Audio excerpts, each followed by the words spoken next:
O quão inteligente você é? Saiba que isso é algo que tem pouca influência no seu sucesso financeiro. O que mais influencia é seu comportamento e a execução do seu conhecimento. Você já se perguntou por que umas pessoas com muito sucesso acadêmico acabam tendo menos riqueza do que outras pessoas que não têm estudo? O comportamento humano é uma variável determinante no desempenho financeiro, desde algo tão grande como a economia de um país, ou até algo pequeno como as suas finanças pessoais. Mas ao mesmo tempo, esse é o aspecto mais difícil de analisar e entender. Nesse vídeo, vou resumir os capítulos mais importantes do livro chamado A Psicologia do Dinheiro, escrito por Morgan Housel. Capítulo 1. A ideia que temos sobre como o mundo e como o dinheiro funciona tem pouco a ver com o que realmente acontece no mundo, e muito a ver com o que você acredita sobre isso, e o que você pensa sobre a maneira como o mundo funciona. É altamente influenciado por sua experiência pessoal. As experiências dependem do seu contexto imediato. Por exemplo, é muito provável que uma pessoa que vive em um país com uma crise inflacionária tenha experiência muito negativa com investimento, portanto tem a necessidade de gastar tudo no menor tempo possível. Porém, alguém que vive em um país com uma moeda estável pensa diferente sobre a poupança e tem uma visão mais otimista sobre isso. É assim que duas pessoas igualmente inteligentes podem agir de forma completamente diferente quando se trata de como economizar e investir dinheiro. Cada decisão que as pessoas tomam com seu dinheiro é focada no seu objetivo, pelas informações que tem no momento, e é conectada a um único objetivo. Esse é o modelo como o mundo funciona. Parece que todos nós fazemos coisas loucas com nosso dinheiro, mas ninguém é louco. Nossas decisões financeiras são baseadas em experiências únicas que só podem fazer sentido para nós naquele momento. Capítulo 2. Sorte e risco. Se você entrevistar empresários de sucesso e perguntar sobre como eles atingiram o seu sucesso, eles certamente falarão sobre o trabalho duro e muito sacrifício. E esse foi o caminho que eles fizeram. Explicando seu sucesso, embora isso seja verdade para eles, o outro lado da moeda é que existem variáveis invisíveis que podem ser decisivas. Duas delas são a sorte e o risco. Não quero que me entenda mal, isso não significa que você não tem que tentar. Isso significa que o esforço não é o único ingrediente para o sucesso. Por exemplo, muitas pessoas falam sobre o seu sucesso nos negócios, o Bill Gates e sua inovação. Até quem use isso, mas lembremos, Bill Gates estudou em Lakeside, uma escola privada de elite em Seattle. Essa era a única escola com computador na década de 1960, teletipo modelo 33. Isso influenciou muito no interesse de Bill Gates em computação. Ele obteve a permissão da escola para que ele pudesse seguir seu interesse em ciência da computação. O próprio Bill Gates admitiu que se ele não tivesse sido capaz de estudar em uma escola de computação como Lakeside, não teria construído a Microsoft. Gates não era o único aluno brilhante naquela escola. Tinha Paul Allen e Karen Eves. Eles eram amigos. Qualquer um teria pensado que todos os três estavam destinados ao sucesso, mas Ken Eves morreu prematuramente em um acidente. Como você pode ver, houve eventos determinantes em seu destino que não estavam sob o controle deles. Vemos os resultados, mas não vemos a complexidade por trás deles, que também é o caso do risco. Não somos capazes de mensurar os riscos que os grandes investidores assumimos. Não sabemos quanto risco esses investidores assumiram. Aquela empresa que é bem sucedida hoje, não sabemos as dívidas que esse empresário adquiriu. Isso não é um problema simples. Identificar o que é por conta da sorte e o que veio por conta da habilidade e o que é devido ao risco, esse é um dos maiores problemas que enfrentamos ao lidar com o nosso dinheiro. Nem todo sucesso é devido ao trabalho árduo e nem todo fracasso é devido à preguiça. Tenha isso em mente ao julgar os outros ou a julgar a si mesmo. Não olhe para os casos excepcionais ou tome exemplos que são exceção à regra. Quanto mais fora da curva for o resultado, menos aplicável ele é, porque é muito provável que os resultados extremos tenham sido influenciados por casos extremos de sorte ou risco. Julgar os resultados que nós obtivemos vai nos ajudar a perdoar e deixar espaço para continuar tentando até que o jogo esteja a nosso favor. Quando pessoas ricas fazem coisas loucas, muitas pessoas querem ficar ricas, quase da mesma forma, mas isso é muito abstrato. O autor comenta um evento que houve uma festa na ilha lançada por um bilionário que contou com a presença de dois escritores, Kurt Vonnegut e Joseph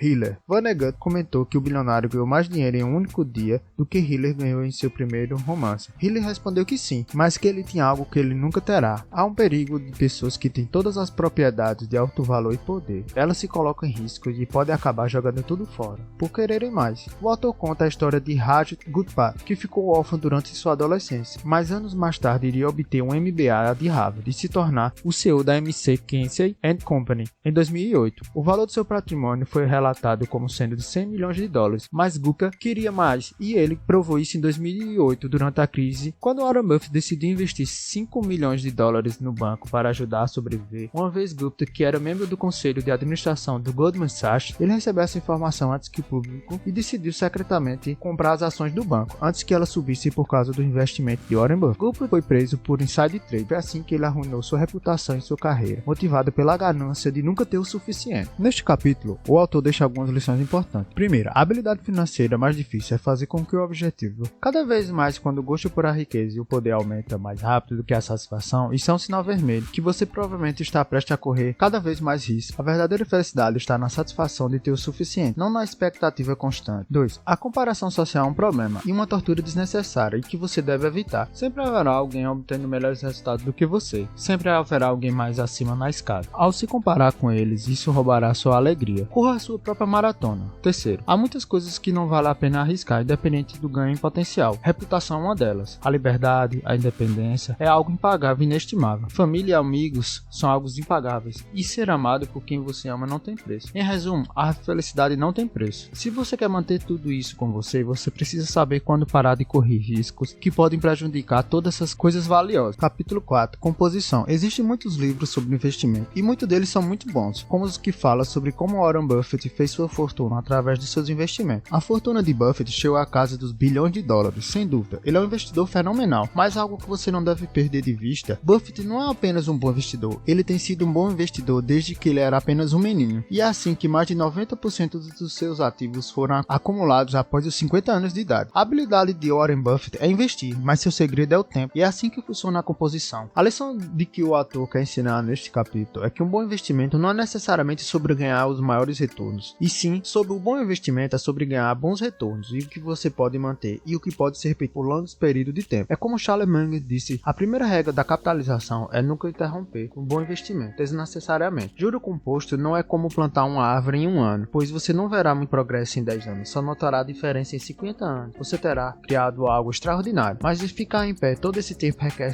que você sobreviva a altos e baixos da vida, que todos nós experimentamos ao longo do tempo. Capítulo 5. Ficar rico versus permanecer rico. Muitos gurus financeiros falam sobre como ficar rico, que tornou o tópico muito chato para muitas pessoas, mas há outras coisas que muitas vezes é perdido de vista. Não é apenas sobre acumular uma certa quantidade de capital, mas sobre manter sua riqueza ao longo do tempo. O autor argumenta que só há uma maneira. Para ficar rico é uma combinação de ser econômico e significa usar seus recursos sabiamente. Ficar rico requer que você tenha humildade e o medo de que você ganhou será tirado ou perdido. Capítulo 6. Você pode estar errado metade do tempo e ainda fazer uma fortuna. Neste capítulo, o autor conta a história de Iceberg Green, que passou a ser admirado por sua perspicácia em investimentos. Ele conseguiu acumular uma coleção de obras de arte valiosa, mas a realidade é que não foi por insight. Só que grandes das quantidades de artes e de todas apenas uma pequena parte tornou-se valiosa. Isso significa que Berggruen estava errado na maior parte do tempo. No entanto, ele conseguiu obter uma riqueza enorme. Se você quer se aventurar no mundo do empreendedorismo e do investimento, você deve entender que muitas das coisas no mundo cumprem a regra do 80-20, também conhecida como o princípio de Pareto. Investidores experientes em grandes empresas esperam que de 100 de suas decisões de investimento, 80% fracassaram. Se você vê algo que alcançou resultado extraordinário ou que se torna famoso e influente, você deve entender que é um evento de milhares ou milhões de chances. Esse é o mercado de ações. Uns vão falhar e outros vão conseguir performar bem, e apenas alguns vão gerar retornos incríveis. De acordo com o autor, Warren Buffett admitiu que ele possuiu em ações mais de 400 empresas diferentes em sua vida, mas os ganhos mais significativos vieram de apenas 10 delas. Muitas das grandes empresas entendem essa realidade da vida. Por exemplo, se você rever todas as séries que a Netflix produziu, verá que algumas delas tiveram sucesso significativo. Você estará no caminho certo quando perceber que isso é algo normal. Algumas coisas irão dar certo e outras irão dar errado. Capítulo 7. Liberdade. O autor contou uma história sobre um dia em que ele queria se tornar um banqueiro de investimento, porque ele estava ganhando muito dinheiro e ele pensou que seria feliz assim. Quando ele trabalhou nisso e quando ele conseguiu trabalhar como um banqueiro de investimento, ele percebeu desde o primeiro dia o porquê ele estava ganhando muito dinheiro. Eles trabalhavam mais e por mais horas controladas do que qualquer outro ser humano poderia suportar. O autor conta que, embora nesse trabalho se sentisse importante e bem remunerado, chegou um momento que ele não tolerava mais ter se tornado um escravo. Como ele foi obrigado a trabalhar a cada segundo no dia, esses foram os dias mais miseráveis da sua vida. Ele só foi capaz de trabalhar assim por pouco mais de um mês. Não importa o quanto você ame sua atividade, se ela se transforma em algo que tomou o controle do seu tempo, você acabará a odiando. A forma mais alta de riqueza é a capacidade de acordar todos os dias e as manhãs que eu possa fazer o que eu quiser hoje. Ouvimos o tempo todo as pessoas dizendo que querem ser felizes, mas a felicidade é complexa, porque somos todos diferentes, mas há um denominador comum, o combustível universal, a alegria, é a capacidade de controlar suas próprias vidas. Há oportunidades tentadoras na vida de ganhar dinheiro, mas muitas são armadilhas das quais podemos ser difícil de escapar. Não caia no ciclo interminável de ganhar mais perdendo um dos seus valores mais preciosos, a liberdade, a capacidade de fazer o que quiser, quando quiser, com quem quiser, pelo tempo que quiser. Isso não tem preço. Capítulo 9. Alguém pode parecer rico, mas é impossível saber com certeza como foi o início, e o que você pode estar vendo é apenas a ponta do iceberg. Não se sinta tentado ou oprimido por aqueles que ostentam sua riqueza. Parece estúpido dizer isso. Mas a única maneira de acumular riqueza é não gastá-la. Muitas vezes quando as pessoas dizem que querem ser milionárias, mas o que elas querem realmente dizer é gastar $1 milhão.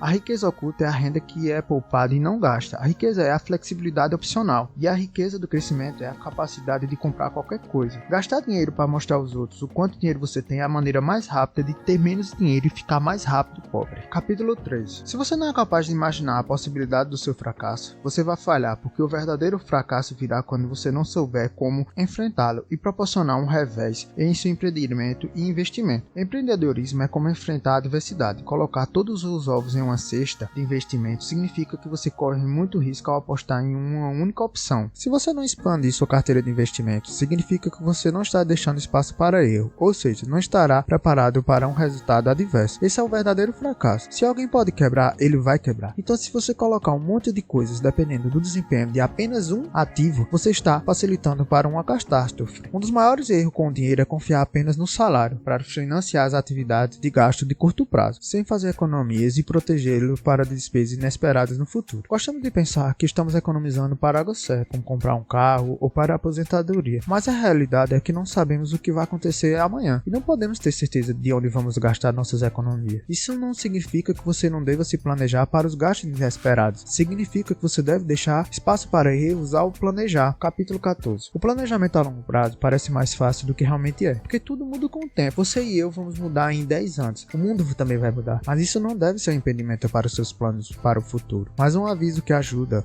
a fazê-lo com prudência e sabedoria necessária para evitar arrependimentos futuros. O autor conta a história de um amigo que durante a sua adolescência sempre disse que sonhava em ser médico. Naqueles dias era fácil concluir que não conseguiria, mas conseguiu com muito esforço. Há alguns anos o autor se reencontrou com aquele velho amigo, que agora é médico, mas acontece que aquele amigo que lutou pelo seu sonho de ser médico estava arrependido de ter escolhido aquela carreira, dizendo que foi horrível. Na psicologia existe um termo chamado o fim da história, ilusão, que significa que as pessoas estão agudamente conscientes do quanto mudaram no passado, mas subestimaram o quanto suas personalidades, desejos e objetivos são suscetíveis de mudar no futuro. A realidade é que você vai mudar, você nunca vai parar de mudar, o mesmo com seu contexto. Vai mudar suas decisões, que pareciam corretas naquele momento, no seu passado, pode acabar parecendo louco no seu futuro. Pense isso na hora de planejar suas finanças a longo prazo. Capítulo 15. Tudo tem um preço, mas nem todos os preços aparecem nos rótulos. A chave para tomar decisões financeiras é descobrir qual é esse preço, e se você está disposto a pagar por ele. Qual é o preço do seu sucesso? Você está disposto a pagar por isso antes de tomar essa decisão? Considere que a maioria das coisas é mais fácil na teoria do que na prática. Para ser bem sucedido como investidor, você terá que pagar um preço, mas você não vai pagar esse preço com dinheiro, você vai pagá-lo com incerteza, dúvida, medo relacionados à volatilidade do mercado. Seus ganhos de investimentos não são gratuitos e nunca será. A volatilidade e incerteza são custos e taxa para se pagar. O segredo é aceitá-lo e aceitá-lo como parte do negócio e convencê-lo de que aquele preço vale a pena porque é o que você quer. Antes de começar algo, primeiro descubra qual é o preço a pagá-lo. Capítulo 16. Você e eu temos agendas diferentes e nossas agendas são projetadas a partir da nossa visão de mundo, impulsionada por nossos próprios incentivos. Tomar isso como um aviso e seguir conselhos ou passos de outras pessoas não é uma boa ideia. Por exemplo, muitas bolhas financeiras ocorreram, causando danos imensuráveis à riqueza de muitos investidores e arruinando famílias inteiras. Um denominador comum em todas as bolhas financeiras são aqueles investidores que seguem inocentemente os sinais de outros investidores que estão jogando um jogo diferente do seu e inevitavelmente caindo em uma armadilha. Investidores de longo prazo e investidores de curto prazo têm projetos diferentes. Tenha cuidado com isso ao tomar suas decisões de investimento com base nos passos de outras pessoas. Isso é algo que o autor recomenda fazer. Faça tudo o que for possível para identificar qual é o seu jogo e qual é o que você está jogando. Cada investidor deve escolher uma estratégia que tenha a melhor chance de atingir com sucesso os seus objetivos. Capítulo 17. Você não notou que muitas pessoas parecem mostrar muito interesse nas mensagens trágicas de profetas do desastre? É como se as pessoas gostassem de ouvir que o mundo está indo para o inferno. O pessimismo está na ordem do dia a dia, porque o pessimismo soa mais inteligente. O autor menciona em que o Wall Street Journal publicou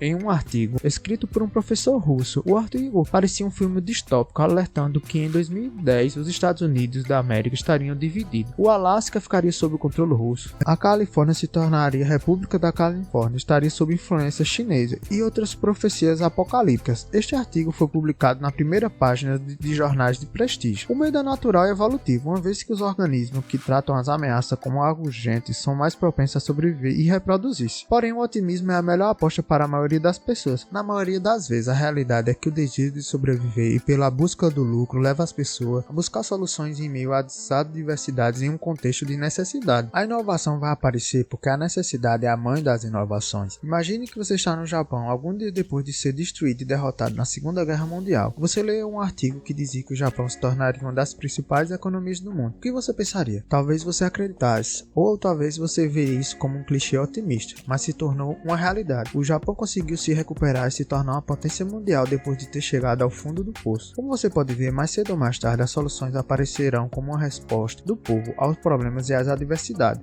Esse é um dos importantes motores para a recuperação econômica e que muitas vezes é ignorado pelos pessimistas. Sem otimismo, é impossível para as pessoas criarem soluções. Esse foi o resumo, espero que você tenha gostado e até o próximo vídeo.